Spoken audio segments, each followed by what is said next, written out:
수진아, 오늘 하루만 재워주면 안 되겠니? 시간이 너무 늦어서. 어머니, 여기가 무슨 쪽방촌인 줄 아세요?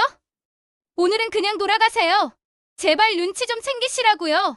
2024년 설날 저녁 8시, 며느리 한수진의 입에서 나온 그 말은 마치 날카로운 칼날처럼 제 가슴을 후벼 팠습니다. 30평 남짓한 아파트 거실에 모인 7명의 시선이 일제히 저를 향했어요. 며느리의 친정부모님, 언니 내외, 그리고 제 아들 민수까지. 공기가 얼어붙는 것 같았습니다. 안녕하세요. 저는 이정숙이라고 합니다. 올해 72살이에요. 오늘 들려드릴 이야기는 제 인생에서 가장 치욕스러웠지만 동시에 가장 값진 깨달음을 얻었던 그날의 이야기입니다. 정말 믿기 힘든 일이었거든요. 그날 저는 새벽 5시부터 일어나 명절 음식을 준비했어요. 떡국 끓일 육수를 우리고 잡채를 볶고 전을 부치느라 온종일 부엌에 서 있었죠. 72살 노인의 허리와 다리는 비명을 질렀지만 가족들이 맛있게 먹는 모습을 상상하며 견뎠습니다. 손등에는 뜨거운 기름이 튀어 붉은 반점이 생겼고 발바닥은 부어올랐어요. 하지만 식사 내내 며느리 수진의 얼굴에는 불만이 가득했습니다. 친정어머니가 잡채가 좀 짜네 하시자 수진은 제 얼굴도 보지 않고 말했어요. 저희 엄마가 입이 까다로우셔서요. 시어머니가 요리를 잘못하시니까 어쩔 수 없죠. 그 말에도 저는 참았습니다. 20년을 참아왔으니까요. 하지만 제가 참을 수 없었던 건 그 다음이었어요. 설거지를 마치고 시계를 보니 저녁 8시가 넘어 있었습니다. 강북 변두리 빌라에 사는 제가 집에 가려면 버스로 1시간이 넘게 걸렸어요.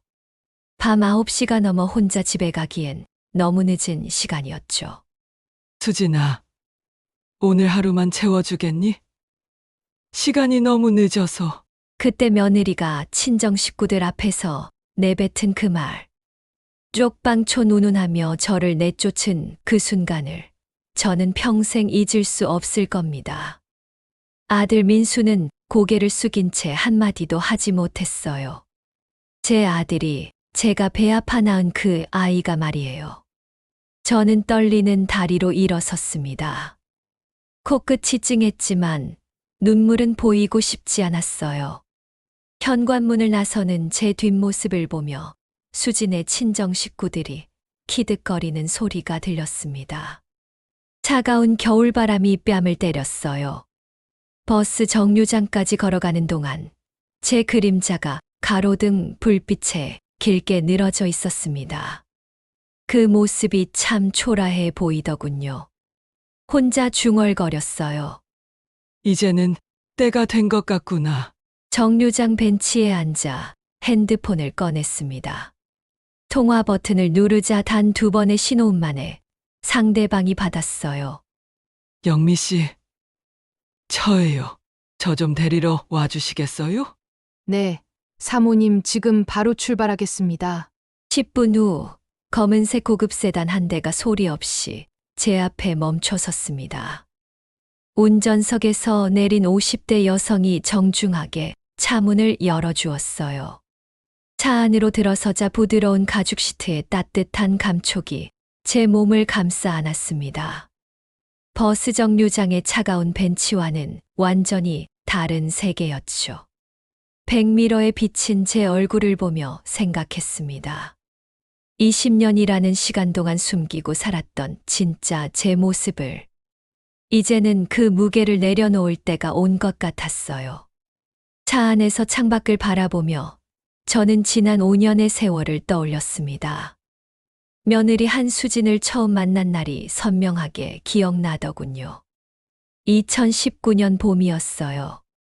아들 민수가 37살의 늦깎이 결혼을 한다며 여자를 데려왔을 때 저는 마음속으로 안도했습니다. 외국계 기업에 다니는 능력 있는 여성이라고 했죠. 첫 만남에서 수진은 공손했어요. 어머니, 앞으로 잘 부탁드려요. 제가 많이 부족하지만 열심히 배우겠습니다. 그때만 해도 저는 좋은 며느리를 얻었다고 생각했어요.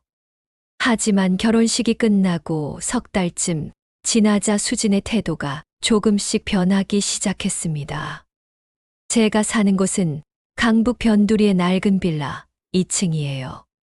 엘리베이터도 없는 20평짜리 작은 집이죠. 남편이 돌아가신 후 20년간 그곳에서 혼자 살았습니다. 수지는 처음 제 집을 방문했을 때 표정이 굳더니 이렇게 말했어요.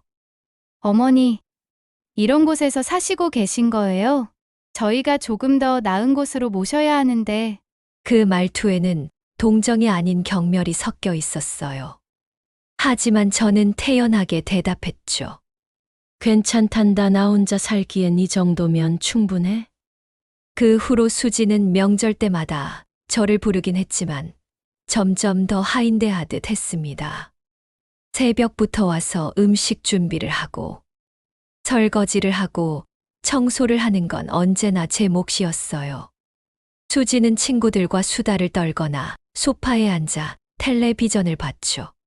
제 두 손자 12살 된 준호와 9살 된 지우는 저를 가난한 할머니라고 불렀습니다. 물론 제 앞에서는 아니었지만 아이들끼리 하는 말을 우연히 들었어요. 우리 할머니는 돈이 없어서 낡은 집에 사시는 거야. 그 말을 들었을 때 가슴이 아팠지만 어쩌면 제가 선택한 길이라고 생각했습니다. 아들 민수는 착한 아이예요. 하지만 너무 착해서 문제였죠. 아내 눈치를 보느라 어머니 편을 한 번도 들어주지 못했습니다. 가끔 제 눈을 마주치면 미안하다는 표정을 짓곤 했지만 그뿐이었어요. 그런데 가끔씩 제가 실수를 할 뻔한 순간들이 있었습니다. 작년 여름 민수 부부가 아파트를 알아보러 다닐 때였어요. 부동산 중개인이 이것저것 설명하는데 저도 모르게 한마디 했죠. 그 지역은 재개발 예정 구역이라 5년 안에 가격이 2배는 오를 거야. 수진이 날카롭게 쳐다봤어요. 어머니, 그런 건 어떻게 아세요? 순간 등골이 서늘해졌지만 저는 태연하게 웃으며 말했습니다. 텔레비전 뉴스에서 봤단다. 또 한 번은 수진이 골동품 가게에서 산 도자기를 자랑할 때였어요. 이거 300만 원이나 주고 샀어요. 조선시대 거라는데 나중에 값이 엄청 오를 거래요. 저는 그 도자기를 보자마자 알 수 있었어요. 현대에 만든 모조품이라는 걸. 하지만 입을 다물었죠. 괜히 어떻게 아느냐는 질문을 받고 싶지 않았으니까요. 가장 아찔했던 순간은 지난 가을이었습니다. 제 휴대폰으로 비서에게서 전화가 왔는데 깜빡하고 스피커폰으로 받아버렸어요. 영미가 영어로 말했습니다. Madam, about the property in Pyeongchang-dong. 저도 모르게 영어로 대답하려다가 화들짝 놀라 전화를 끊었죠. 다행히 수지는 부엌에 있어서 듣지 못했지만 식은땀이 등을 타고 흘렀습니다. 차가 한강을 건너며 영미 비서가 조심스럽게 물었어요. 사모님, 이제 정말 말씀하실 건가요? 저는 고개를 끄덕였습니다. 20년이라는 긴 시간 동안 감춰온 비밀을 이제는 드러낼 때가 된 것 같았어요. 며느리가 저를 그렇게 무시할 수 있었던 건 제가 가난하고 초라한 시어머니로 보였기 때문이죠. 하지만 곧 그녀는 알게 될 겁니다. 자신이 얼마나 큰 실수를 저질렀는지를요. 차가 평창동 언덕길을 천천히 올라갔습니다. 거대한 은행나무들이 늘어선 조용한 주택가, 담장 너머로 보이는 저택들은 하나같이 웅장했어요. 그 중에서도 가장 안쪽, 가장 높은 곳에 제 집이 있었습니다. 철문이 자동으로 열리고 차가 들어서자 400평 넘는 정원이 눈앞에 펼쳐졌어요. 겨울이라 나무들은 앙상했지만 정원사가 잘 가꾼 소나무들은 여전히 푸르렀죠. 지하 1층, 지상 3층의 하얀 저택은 은은한 조명을 받아 고요하게 빛나고 있었습니다. 이곳이 제 진짜 집이에요. 20년 동안 아무도 모르게 지켜온 비밀이었죠. 현관문을 열고 들어서자 익숙한 공기가 제 폐를 채웠습니다. 거실벽에 걸린 대형 유화, 이탈리아에서 직접 공수한 대리석 바닥, 천장까지 이어진 통유리창 너머로 보이는 서울야경. 이 모든 것이 제 것이었어요. 응접실 벽난로 위에는 남편 사진이 걸려 있었습니다. 20년 전 60살의 심장마비로 세상을 떠난 제 남편 이태준. 그는 한때 대기업 그룹의 부회장이었죠. 저는 소파에 앉아 그날을 떠올렸습니다. 2004년 2월 남편이 병상에 누워 제 손을 꼭 잡고 말했던 그 순간을요. 여보, 내가 죽고 나면 민수에게 재산 이야기는 하지 마시오. 그 아이는 25살밖에 안 됐소. 너무 일찍 큰 돈을 알면 망가질 거요. 하지만 여보, 그럼 전 어떻게 살아요? 당신은 검소하게 사시오. 민수가 제 힘으로 살아가는 법을 배울 때까지 적어도 40살은 넘어야 재산을 물려줘도 늦지 않소. 내가 아무리 일찍 성공했다고 해도 우리 아들만큼은 자수성가하는 기분을 알았으면 좋겠소. 남편의 눈에는 눈물이 고여 있었어요. 저는 고개를 끄덕였죠. 그리고 그 약속을 지켰습니다. 20년 동안요. 남편이 세상을 떠난 후 저는 상속받은 모든 것을 비밀로 했어요. 평창동 대저택, 강남의 상가 건물 3채, 여의도 오피스텔 2채, 그리고 수십억 원의 현금과 주식. 모두 합치면 500억이 넘는 재산이었죠. 25살이었던 아들 민수에게는 아무 말도 하지 않았습니다. 대신 강북의 싸구려 빌라로 이사를 갔어요. 월세 50만 원짜리 20평집. 그곳에서 검소한 과부로 살기 시작했죠. 민수는 저를 가난한 어머니로 알고 자랐어요. 대학 졸업 후 작은 회사에 취직해서 성실하게 일했습니다. 결혼할 때도 저는 300만 원밖에 주지 못했다고 미안해했죠. 실제로는 그 돈이 제게는 커피 한 잔 값에도 안 되는 돈이었지만요. 모든 재산은 영미 비서가 관리했습니다. 그녀는 남편이 살아계실 때부터 우리 집안을 돌봐온 충성스러운 사람이에요. 20년 동안 단 한 번도 비밀을 누설한 적이 없었죠. 사모님, 이렇게 힘들게 사실 필요가 있으십니까? 도련님께 말씀하시면. 가끔 영미가 안타까워하며 물었지만 저는 고개를 저었습니다. 아직이야 민수가 진짜 어른이 될 때까지 기다려야 해. 하지만 제 계획은 빗나갔어요. 아들은 어른이 되지 못했습니다. 45살이 되었지만 여전히 아내 눈치만 보는 나약한 남자였죠. 제가 검소하게 산 것이 아들에게는 독이 되었나 봅니다.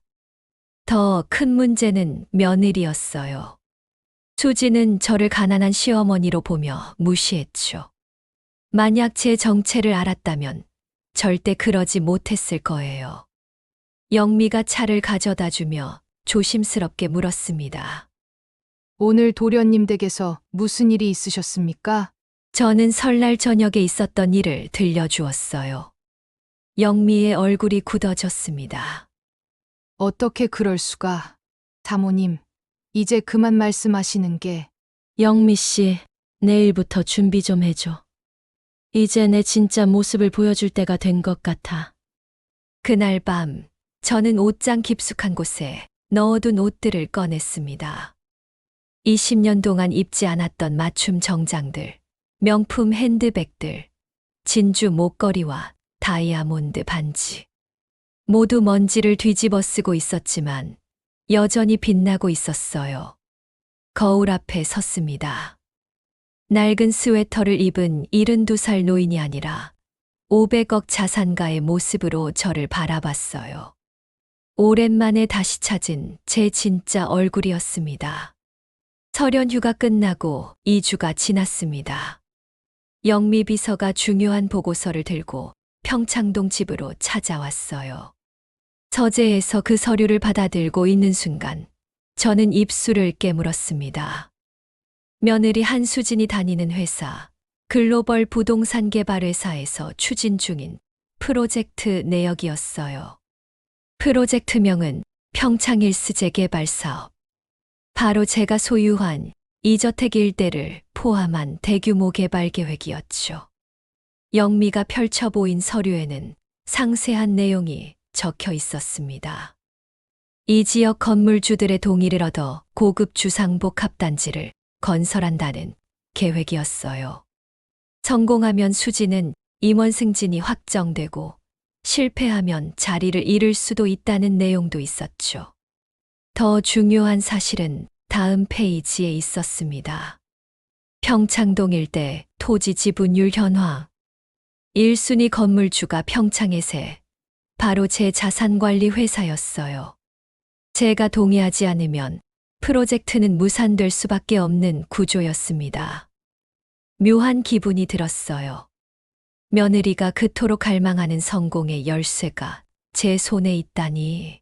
저를 쪽방촌 노인 취급하며 내쫓았던 바로 그 며느리가 사실은 제게 목숨을 걸어야 하는 상황이었던 거죠. 영미가 가져온 추가 자료에는 더욱 흥미로운 내용이 담겨 있었습니다. 수진이 회사 내부에서 받고 있는 압박이 상상 이상이었어요. 이번 프로젝트 책임자로 임명된 그녀는 매일 밤늦게까지 야근을 하며 건물주 설득 작업에 매달리고 있었죠. 특히 평창동 최대 지분 건물주를 만나는 것이 최우선 과제였습니다. 하지만 그 건물주는 정체가 베일에 쌓여 있었어요. 평창에셋이라는 회사 명의로만 되어 있고 실제 소유주가 누구인지는 등기부등본만으로는 알 수 없었거든요. 며칠 후 영미가 가져온 정보는 더욱 아이러니했습니다. 수진이 친한 동료에게 한 말을 전해 들었어요. 이번 프로젝트만 성공하면 임원 승진은 물론 연봉도 2배로 뛴다고 자랑했다더군요. 평창동 그 고집센 건물주만 설득하면 된다고요. 고집센 건물주. 그게 매일 부엌에서 설거지하던 시어머니라는 걸 꿈에도 모르는 며느리였습니다. 그날 밤 저는 오랫동안 남편 사진 앞에 앉아 있었습니다. 벽난로의 불빛이 남편의 얼굴을 부드럽게 비췄어요. 20년 전 남편이 병상에서 했던 말이 귓가에 맴돌았습니다. 아들을 평범하게 키우라던, 자수성가의 기쁨을 알게 하라던 그 말씀이요. 하지만 결과는 어땠나요? 민수는 진짜 어른으로 성장하지 못했어요. 아내 앞에서 꼼짝도 못하는 나약한 사람이 되었고, 며느리는 시어머니를 하찮게 여기는 사람이 되었죠. 제 선택이 옳았던 걸까요? 눈물이 흘렀습니다. 20년간 꾹꾹 눌러 참아왔던 외로움과 서러움이 한꺼번에 쏟아졌어요. 명절마다 혼자 버스를 타고 돌아가야 했던 그 밤들, 손자들이 저를 가난한 할머니라고 부르던 순간들, 며느리의 차가운 시선을 견뎌야 했던 시간들이 주마등처럼 스쳐 지나갔습니다. 다음 날 아침 저는 결심했어요. 며느리에게 그리고 아들에게 진실을 보여줄 때가 왔다고요. 영미에게 평창동 재개발 건물주 미팅 날짜를 2주 후로 잡으라고 지시했습니다. 그때쯤이면 수진이가 가장 절박할 때일 테니까요. 20년 동안 숨어 살았던 제 진짜 모습을 드러낼 시간이었습니다. 미팅 날짜가 잡힌 후 저는 며칠간 아들네 집 상황을 영미를 통해 전해 들었습니다. 며느리 수진의 모습은 거의 집착에 가까웠어요. 매일 새벽 5시에 일어나 회사로 출근했습니다. 밤 11시가 넘어서야 집에 돌아왔죠. 주말도 없었어요. 토요일, 일요일 할 것 없이 사무실에 나가 프레젠테이션 자료를 만들고 건물주 설득 전략을 짰습니다. 평창동 최대 지분 건물주와의 미팅이 잡혔다는 소식을 들은 수지는 회사에서 환호성을 질렀다고 해요. 동료들에게 자신있게 말했답니다. 반드시 설득해서 프로젝트를 성공시키겠다고요. 하지만 집에서 수진의 태도는 더욱 냉랭해졌습니다. 아들 민수가 제 안부를 묻자 수진은 차갑게 대꾸했어요. 바빠서 신경 쓸 겨를 없어요. 어머니한테 전화나 하세요. 민수가 전화를 걸어왔습니다. 목소리가 풀이 죽어 있었어요. 어머니께 죄송하다고 설날에 제대로 못 모셔서 미안하다고 했죠. 저는 괜찮다고 대답했지만 가슴 한편이 쓰렸습니다. 사과는 하면서도 아내를 설득할 용기는 없는 제 아들이 안타까웠어요. 영미가 전해준 또 다른 소식은 제 마음을 더욱 복잡하게 만들었습니다. 수진이 친정 부모님께 자랑 전화를 했다는 거예요. 곧 임원 승진이 확정될 것 같다고, 연봉이 2배로 오른다고 떠들어댔답니다. 친정어머니는 딸을 칭찬하며 물었대요. 그 가난한 시어머니는 어떻게 하려고? 신경 안 써요. 바쁜데 무슨 여유가 있어요. 그 말을 전해 들은 순간 저는 더 이상 망설이지 않기로 했습니다. 이건 단순한 며느리의 무례함이 아니었어요. 인간에 대한 기본적인 존중조차 없는 태도였죠. 미팅 전날 밤, 저는 옷장에서 20년 만에 정장을 꺼냈습니다. 남편이 살아있을 때 입던 샤넬 트위드 재킷과 스커트였어요. 먼지를 털어내고 다림질을 하니 여전히 고급스러운 광택이 살아났습니다. 거울 앞에 서서 옷을 입어봤어요. 놀랍게도 여전히 제 몸에 맞았습니다. 20년 동안 검소하게 살아온 덕분에 체중이 거의 변하지 않았거든요. 진주 목걸이를 걸고 다이아몬드 귀걸이를 했습니다. 명품 핸드백을 들자 거울 속에 낯선 사람이 서 있었어요. 72살 빈민가 할머니가 아니라 500억 자산가 이정숙이 거기 있었습니다. 영미가 제 모습을 보고 눈시울을 붉혔어요. 20년 만에 보는 사모님의 진짜 모습이라며 감격해했죠. 저는 씁쓸하게 웃었습니다. 이 모습을 진작 보여줬더라면 며느리가 저를 무시하지 못했을 텐데 하는 생각이 들었거든요. 하지만 동시에 깨달았어요. 만약 제가 처음부터 부자 시어머니였다면 수진의 진짜 본성을 알 수 없었을 거라는 거요. 겉으로는 공손하게 굴면서 속으로는 재산만 노리는 며느리였을지도 모르죠. 그날 밤 잠이 오지 않았습니다. 남편 사진 앞에 앉아 오랫동안 생각에 잠겼어요. 내일이면 모든 게 달라질 거예요. 며느리는 충격을 받을 것이고 아들은 혼란스러워할 것이며 우리 가족은 완전히 새로운 국면을 맞이하게 될 겁니다. 새벽 3시 저는 마침내 잠자리에 들었습니다. 내일은 20년 만에 진짜 제 모습으로 세상에 나서는 날이에요. 두렵기도 했지만 동시에 후련하기도 했습니다. 이제 더 이상 숨지 않아도 되니까요. 미팅 당일 오후 2시 평창동 대저택 응접실은 고요했습니다. 저는 통유리창 앞에 서서 밖을 내다보고 있었어요. 곧 며느리 한수진이 도착할 시간이었죠. 오후 2시 정각 초인종이 울렸습니다. 영미가 현관으로 나가 손님을 맞이했어요. 복도를 통해 들리는 수진의 목소리는 긴장으로 떨리고 있었습니다. 고급스러운 저택 내부를 보며 감탄하는 소리도 들렸죠. 응접실 문이 열렸습니다. 수진이 들어서는 순간 저는 천천히 돌아섰어요. 샤넬 트위드 재킷을 입고 진주 목걸이를 한 제 모습이 수진의 눈에 들어왔습니다. 수진의 얼굴이 순식간에 굳어졌어요. 입이 떡 벌어지고 손에 들고 있던 서류 가방이 바닥에 떨어졌습니다. 그 소리가 고요한 응접실에 크게 울렸죠. 수진의 얼굴에서 핏기가 싹 빠져나갔어요.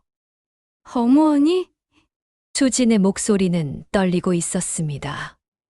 저는 차분하게 마치 처음 만난 사람에게 하듯 정중하게 말했어요. 안녕하세요, 한수진 차장님. 평창의 새 대표 이정숙입니다. 앉으시죠. 수진은 소파에 주저앉았습니다. 아니, 주저앉았다기보다는 다리에 힘이 풀려 무너진 것에 가까웠어요. 온몸이 부들부들 떨리고 있었죠. 얼굴은 하얗게 질렸고 식은땀이 이마에 송골송골 맺혔습니다. 저는 건너편 소파에 우아하게 앉았어요. 20년 전 재벌가 부인이었을 때 자세 그대로였습니다. 영미가 차를 내왔고 은은한 백차 향기가 응접실에 퍼졌죠. 수지는 입술을 떨며 말을 잇지 못했어요. 저는 테이블 위에 놓인 서류 몇 장을 꺼내 천천히 펼쳤습니다. 평창의 셋의 자산 목록이었어요. 평창동 대저택, 강남 상가 건물 3채, 여의도 오피스텔 2채, 그리고 각종 주식과 채권 내역이 빼곡하게 적혀 있었죠. 차장님이 추진하시는 프로젝트 평창일스제 개발 사업이죠. 이 지역 최대 지분 건물주가 접니다. 수진의 눈동자가 크게 흔들렸어요. 이해할 수 없다는 표정으로 저를 바라봤습니다. 가난한 시어머니가 어떻게 이런 자산을 가지고 있을 수 있느냐는 표정이었죠.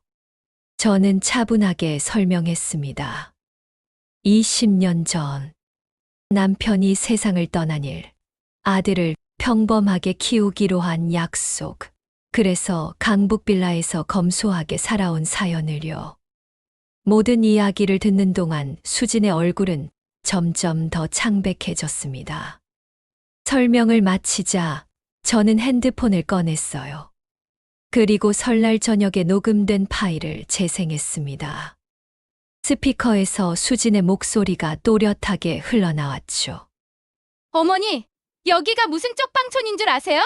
응접실에 그 잔인한 목소리가 메아리 쳤습니다. 수진의 얼굴이 완전히 일그러졌어요.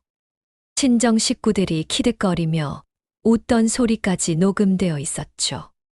녹음이 끝나자 저는 수진을 똑바로 바라봤습니다.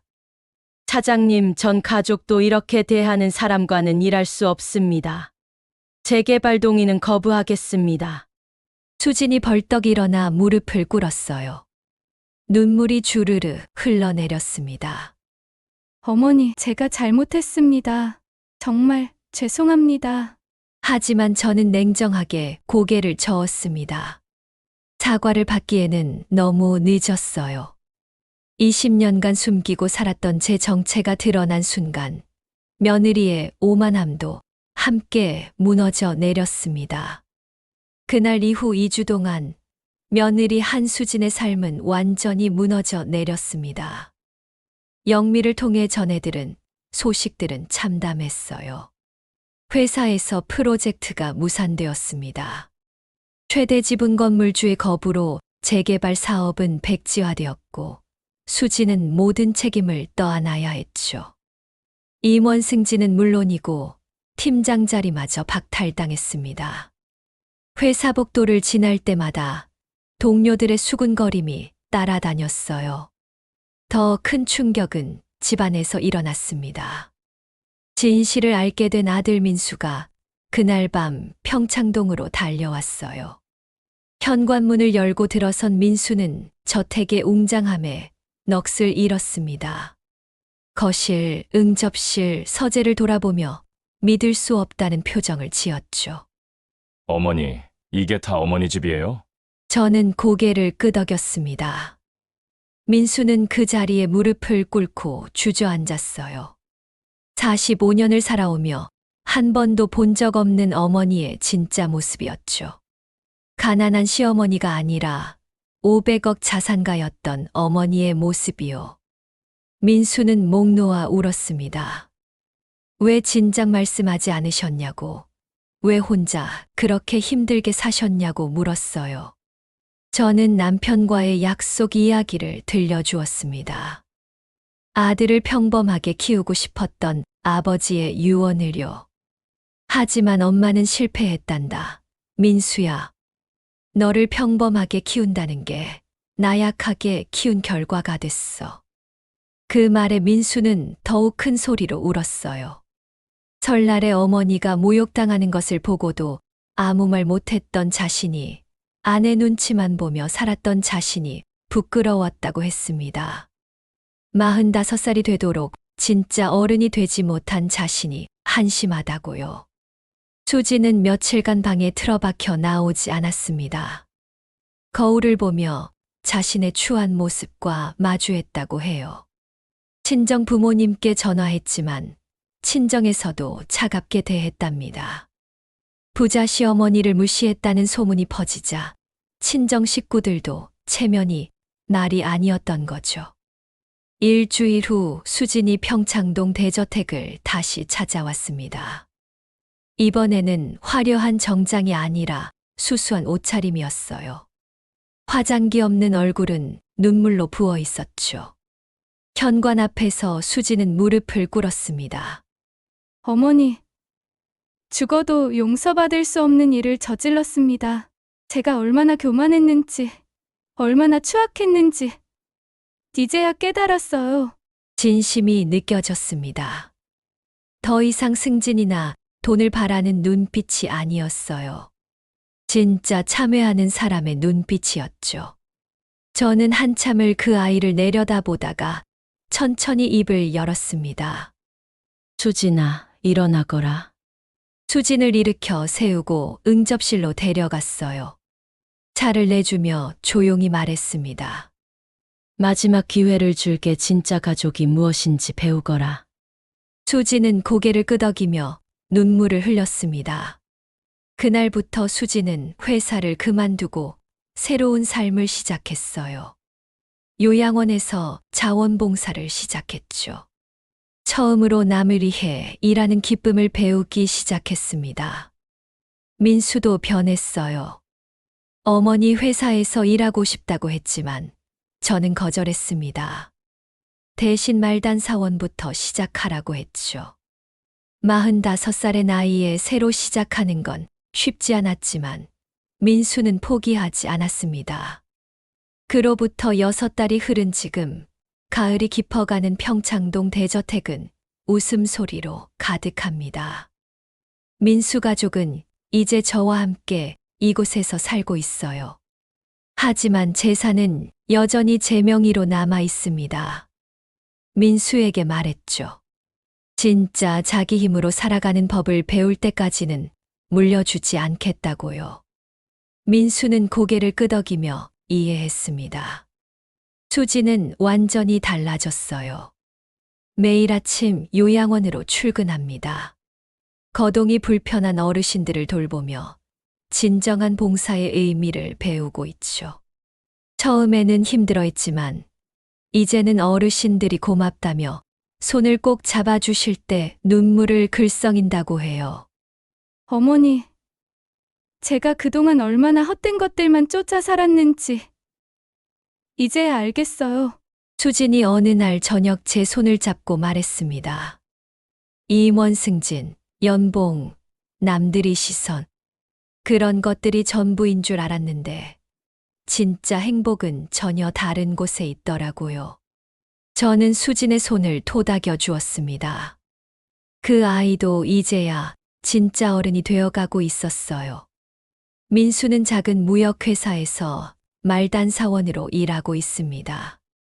신입사원이라 주변 눈치가 보였지만 묵묵히 자기 일을 해냈어요. 얼마 전 첫 월급을 받아 제게 가져왔을 때 그 아이의 얼굴은 그 어느 때보다 빛나고 있었습니다. 엄마, 제 돈으로 드리는 선물이에요. 작은 카네이션 한 송이였어요. 500억보다 소중한 선물이었습니다. 손자들도 변했어요. 준호와 지우는 이제 저를 존경의 눈빛으로 바라봅니다. 하지만 더 중요한 건 할머니가 부자여서가 아니라 할머니의 사랑을 이해하게 되었다는 거예요. 할머니, 그동안 우리 때문에 힘드셨죠?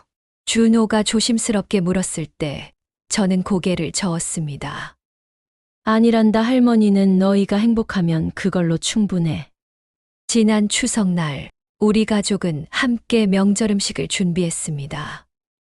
수진이 주방에서 전을 부치고 민수가 설거지를 하고 손자들이 상을 차렸어요. 저는 소파에 앉아 그 모습을 지켜봤습니다. 1년 전과는 완전히 다른 풍경이었죠. 식사를 하며 수진이 말했어요. 어머니, 1년 전 그날이 제 인생 최악의 날인 줄 알았어요. 하지만 지금 생각하면 최고의 날이었어요. 그날이 아니었다면 전 평생 제 추한 모습을 보지 못했을 거예요. 저는 며느리의 손을 잡아주었습니다. 용서는 이미 했어요. 진심으로 변하려는 사람에게 기회를 주는 것, 그게 진짜 가족이니까요. 오늘 이 이야기를 들으시는 여러분께 전하고 싶은 말이 있습니다. 나이가 들었다고, 가난해 보인다고, 겉모습이 초라하다고 해서 그 사람의 가치가 낮아지는 건 절대 아니에요. 진짜 부는 재산이 아니라 마음속에 있는 사랑과 품격입니다. 그리고 늦었다고 생각할 때가 가장 빠른 때예요. 수진이가 40이 넘어 변했고 민수가 45에 새로 시작했듯이요. 지금이라도 가족에게 사랑한다고 말씀해 보세요. 부모님께 감사하다고 전해 보세요. 오늘도 제 이야기를 끝까지 들어주셔서 진심으로 감사합니다. 여러분 모두 건강하시고 행복하시길 기원합니다.